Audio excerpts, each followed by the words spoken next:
Hello YouTube, this is Morgan Airspeed Prime here with my next The Dawn of Yangchen chapter analysis video. This one's going to be for chapter 16, The Northern Air Temple. So an interesting chapter here. It basically covers Kavik leaving Bin and basically making his way to meet Yangchen outside. But of course, they have to explain how Kavik manages to, secretly leave Bin since otherwise he's not really meant to. So it's the Avatar and her ways. She's able to do a lot more than you could think. And so we get a lot of exploration here about basically a description of just like the mountainous area here on their way towards the Northern Air Temple. And Kavik finally finds Yangchen at a hospital, like kind of just on the outskirts of the Northern Air Temple, helping to heal people, and that's where we sort of get it here. So the chapter's called the Northern Air Temple, but it's more because of like Kavik sees the Northern Air Temple off in the distance.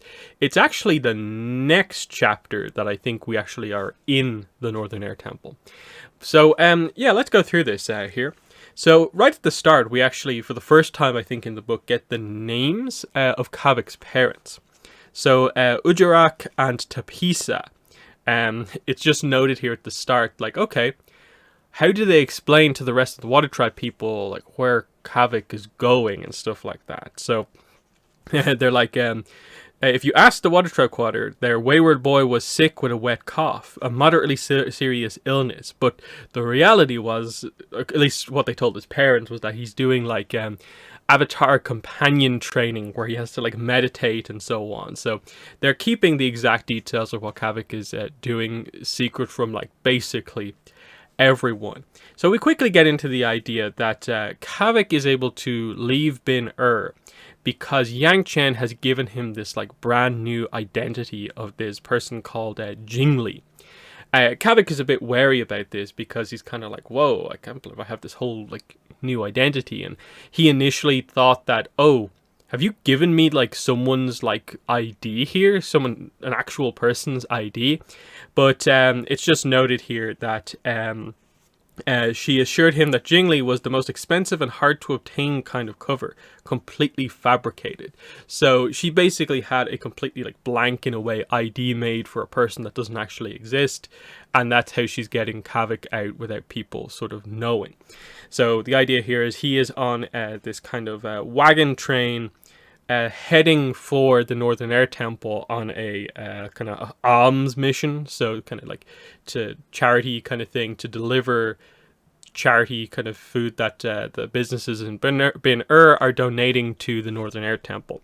So he's on this kind of squad here, heading up to the Nat. So yeah, we just get like Kavik kind of describing the idea of like, oh, like he's around like Earth Kingdom guards on their way up here. But interestingly, you get his reaction to like the ease at which he left Bin This thing that he's been wanting to do for quite a while. This thing that, Kalyan had so much effort to go through to get out, and who knows where he is now. The thing that he ultimately wants from Yangchen for him and his parents. He has just been allowed to do that. He's out of Bin and it's just this kind of shocking reaction at, in a way, how easy it was. He left Bin the Avatar had made the impossible happen. Such was her blessing. And he just notes that like, oh, well, he's out because he has to help her here, but that, he is ultimately going to get the passes at the end of this to get out. So that's interesting. It is noted that it takes multiple days here. They're going up these rocky trails. On the fifth day, they the Northern Air Temple comes into view, and he's like in awe of it, I suppose, seeing it properly for the first time. And the leader of this kind of group is just kind of like, oh, we're not going there, even though I suppose Kavik realistically knows that he is. Then they notice all these people around, and they're dressed in air nomad attire, but he notes that like none of them are really like jumping or flying around. None of them seem to have gliders. And he's kind of like, oh wow, it's interesting to see so many of them having forgotten all of this and acting a little bit more normal than the air nomads he's seen.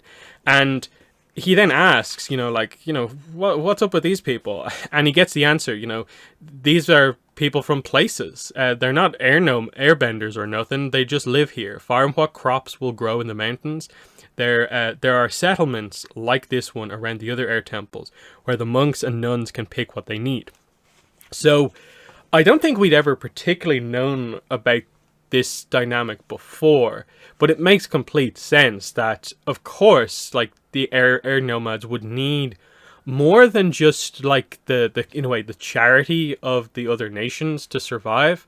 And so it makes sense that there are the initial areas around the temples, people take on some of the sort of like air nomad culture and are kind of pseudo air nomads without being airbenders, and like they are like, say, the farmers who farm in or around the temples, and these are effectively air nomad farmlands type thing. So it's an interesting dynamic to get here, and you get the idea that like people who have potentially like left Bin but something bad has happened to them, they've struggled on their way out, have maybe been taken in by the air nomads, and the ultimate position that they've taken on is to like maybe be a farmer, and to, that's now their role, but they're going to help the air nomads going forward. And it's this kind of unique little dynamic going on here. I like the kind of world building on this.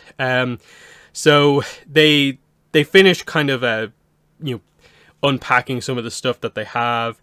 The guy says you can go explore around. There's this young air nomad, an actual air nomad, comes up and offers him a fruit pie, and he takes it, but he has to kind of ultimately like pay for it because the money goes to the hospital. But then this air nomad a child just kind of says to him, the avatar awaits you there at the hospital. Hasten now, traveler. And we just quickly transition to Kavik arriving at the hospital. And obviously we're not quite in the Northern Air Temple here. We're on the outskirts, but he notes that it's a very big hospital. It's like twice the size it probably should be for the amount of people around. More highlighting that it has needed to be this much because of the amount of people basically leaving Bin in a rush, trying to escape in, I suppose, a technically illegal way, and being, caught up in what's happening here. Cases of frostbite, malnutrition, foot rot, snow blindness, and so on. So, again, we're up north here. We're not quite in the Northern Water Tribe, but still, we're up north. It's more wintry kind of conditions here, and we're kind of up high in the mountains as well. So, of course, if you're not prepared for it, you're going to get yourself into a lot of trouble if you can't find your way. And so that's why there's so many, beds here in the hospital, so much activity here, is that anyone who illegally tries to bin realistically is going to have some sort of a medical condition. And so that's the sort of significance of this basically air nomad kind of hospital ready to go. So that's what's happening here. And there's a few nice details of like, they have like an airbender at the window of the hospital, just basically acting in a way as like the air conditioning to keep the smell of like decay out and just keep the fresh air flowing. Good use of kind of airbending there. And this is when he spots Yangchen. She's kind of walking around. She's a healer, of course, so she's very important in all of this. We see the Abbott of the Abbott Sonam, Sonam, of the Northern Air Temple is here with her. And so he walks over, and what you get over the next couple of pages is effectively the idea that as he walks up to Yangchen, the Abbott is kind of like, Yangchen, you shouldn't be bringing your spies in here with you. How many times have we told you that that's just not the way we should do things? So he's obviously being a little bit critical of the way she sort of conducts herself, being the avatar in some ways. But she kind of argues that, look, we're not in the temple here. This is just a hospital near the temple. He hasn't started spying for me yet, so he's only my guest. And look at what's happening. Look at what's happening to Bin which is causing what's happening in the hospital. We need more people. And he's going to really, really help in all of this.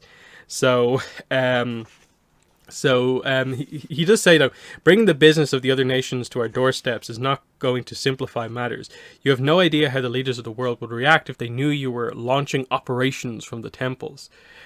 So that's his more political view on things. Of that, I suppose, if it was more public knowledge that she organizes things in hospitals and stuff like that, that it could be a bit of a problem. But she knows how to handle herself in all of this. So we get a few ideas here of like her healing people. There's one woman with a particularly bad fever who she's trying to heal, but then it's like, oh no, okay, we need to go big on this. We need to basically submerge her almost completely in water and do the full healing thing that we've seen before. But all the baths of water are being used.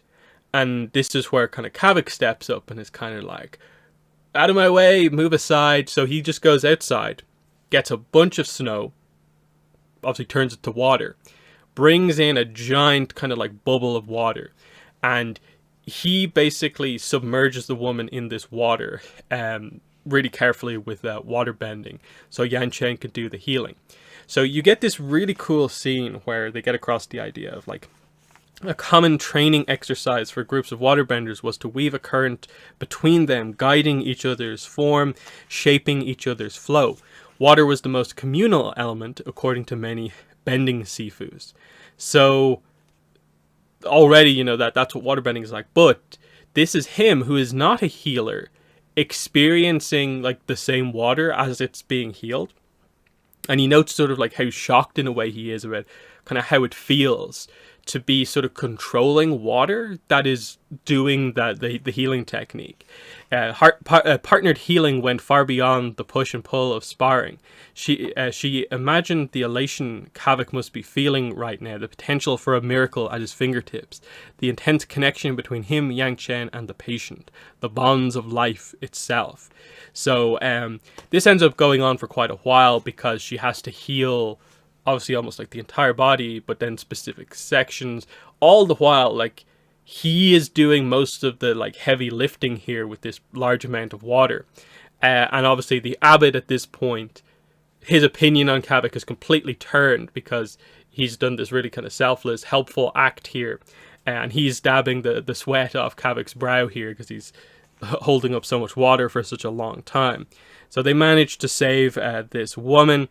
And they just have a quick back and forth between like how, you know, that was an incredible kind of feeling to, you know, be so connected as you effectively like revive someone.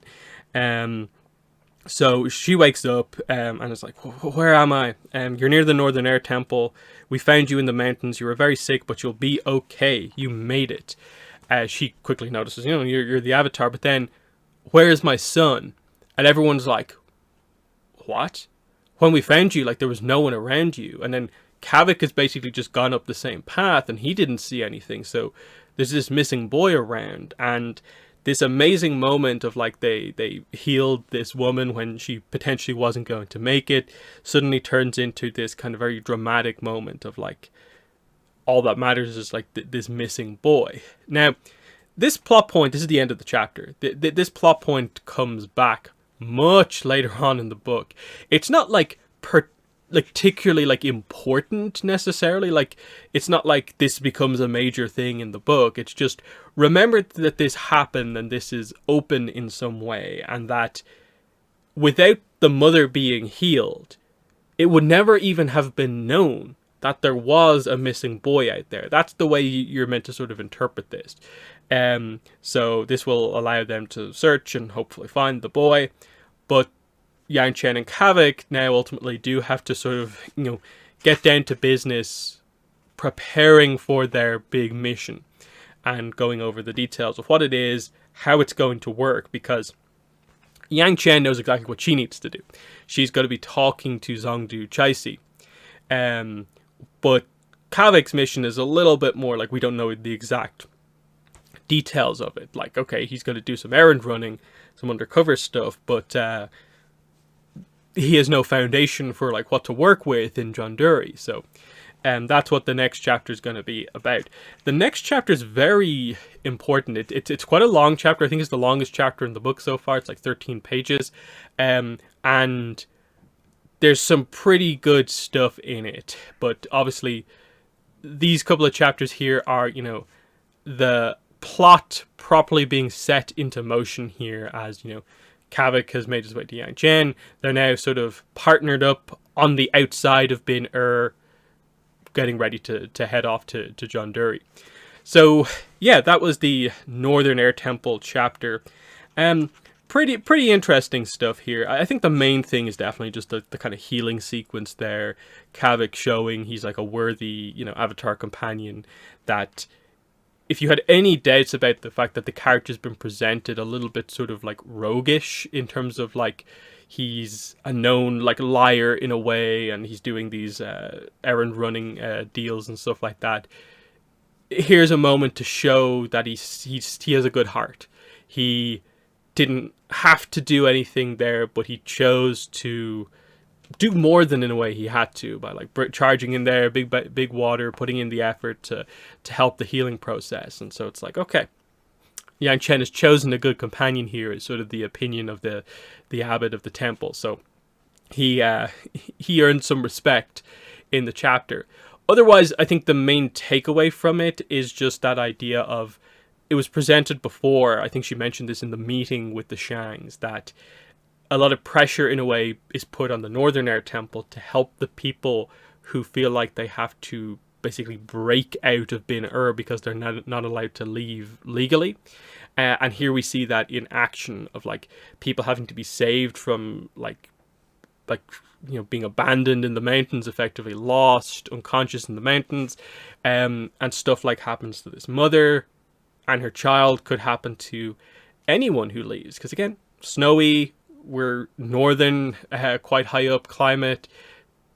This isn't a good situation, and so we see the direct effect of that on the way out here. So an interesting thing for Kavik to like immediately jump into, like the Avatar helping people, him seeing more heavily the kind of negative impact of like the city on the surrounding areas, but also some interesting world building surrounding like, oh, like there is with regards to air nomad culture, that there is a little bit more sort of infrastructure to the temples, that they have a relationship with sort of the surrounding areas to the point where those people wear like air nomad attire, and in a way like it's kind of like a proto air acolytes in a way, but it seems like it is more of just like the clothing and not necessarily that they fully take on the philosophy too much, but the influence is clearly there to some extent. So very good chapter.